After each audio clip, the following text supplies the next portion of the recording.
ఓం నమో వెంకటేశాయ. హైదరాబాద్ నుంచి భువనగిరి వెళ్తున్నప్పుడు NH 163 ప్రక్కన ఉన్నటువంటి స్వర్ణ దేవాలయం, ఆ దేవాలయంలోకి ప్రవేశించడానికి ముఖ్య ప్రవేశ ద్వారం ఇదే. దర్శనం కోసం ఈ దేవాలయంలోకి వెళ్ళినప్పుడు మనకు తెలిసిన విషయాలు కొన్ని మన మిత్రులకు తెలియజేస్తే బాగుంటుంది అనే ఉద్దేశంతో చిన్న ప్రయత్నం చేస్తున్నాను. ఈ వీడియో మీలో ఏ ఒక్కరికైనా ఉపయోగపడినట్టయితే కామెంట్ రూపంలో తెలియచేయండి.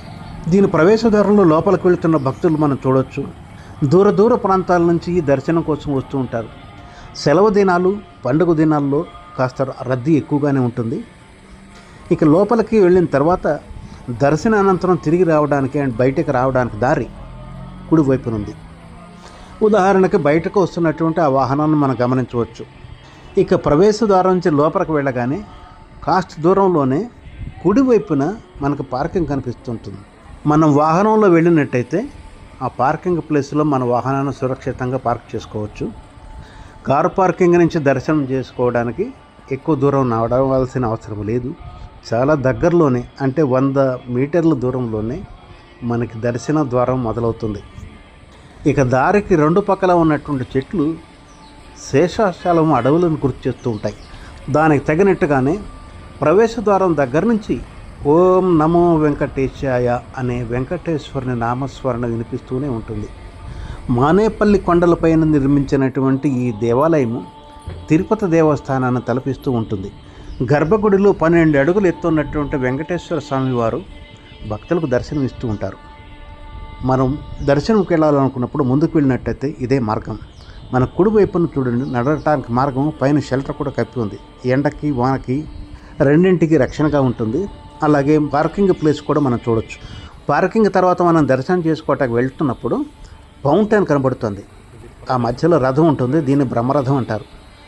బ్రహ్మరథం ఉన్నటువంటి ఈ ఫౌంటైన్ నుంచి, అంటే ఈ సర్కిల్ నుంచి ముందుకు వెళ్ళడానికి, కుడివైపు వెళ్ళడానికి, లేదా డైరెక్ట్గా మనం ముందుకు వెళ్ళినట్టయితే దర్శనం చేసుకోవడానికి వీలవుతుంది.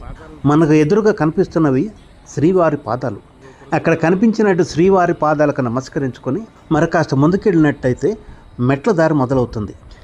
ఈ మెట్ల దారుల్లో 108 మెట్లు ఎక్కి దేవస్థానం దగ్గరలోకి వెళ్ళవచ్చు. ఈ కనిపిస్తున్న స్వామివారి పాదాల వెనుకనే మెట్ల దారి ఉంది. 108 మెట్లు ఎక్కి దర్శన ద్వారం దగ్గరకు వెళ్ళవచ్చు. ఈ మెట్లు ఎక్కుతున్నప్పుడు ఎడమ వైపున దశావతారాలు ఉంటాయి. ఎడమ వైపున ఉన్నటువంటి ఈ 10 విగ్రహాలని ఒక్కొక్కటిగా మనం దర్శించుకుంటూ దర్శన ద్వారం వరకు వెళ్ళవచ్చు. ఇప్పుడు స్వామివారి పాదాల దగ్గరకంట వచ్చాం మనం. ఈ స్వామివారి పాదాలని దగ్గరగా మరొక్కసారి చూసి నమస్కరించుకోండి. ఇక తిరుగు ప్రయాణంలో అదే ఫుట్పాత్, అదే షెల్టర్ కింద నుంచి మనం కారు పార్కింగ్ వరకు వెళ్తాం. స్వామివారి దర్శనం చేసుకునేప్పుడు మొబైల్ కానీ కెమెరా కానీ తీసుకెళ్తే అక్కడ రూల్స్ ఒప్పుకోవు, సిబ్బంది ముందుగానే చెప్తారు. కనుక మేము మొబైల్ కారులోనే పెట్టేసి కార్ పార్కింగ్ నుంచి అక్కడి వరకు నడుచుకుంటూ వెళ్ళాం. ప్రస్తుతం కార్ పార్కింగ్ వరకు వచ్చాము. కార్ పార్కింగ్ నుంచి బయటకు వెళ్ళే మార్గం చూద్దాము.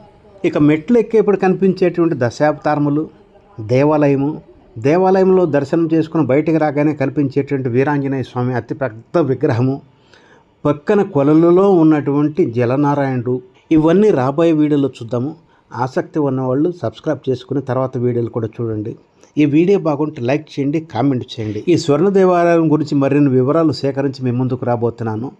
అప్పటి వరకు ఈ దేవాలయం గురించి మీకు ఇంకేమైనా విషయాలు కనుక తెలిసి ఉంటే తప్పకుండా కామెంట్ రూపంలో తెలియచేయండి.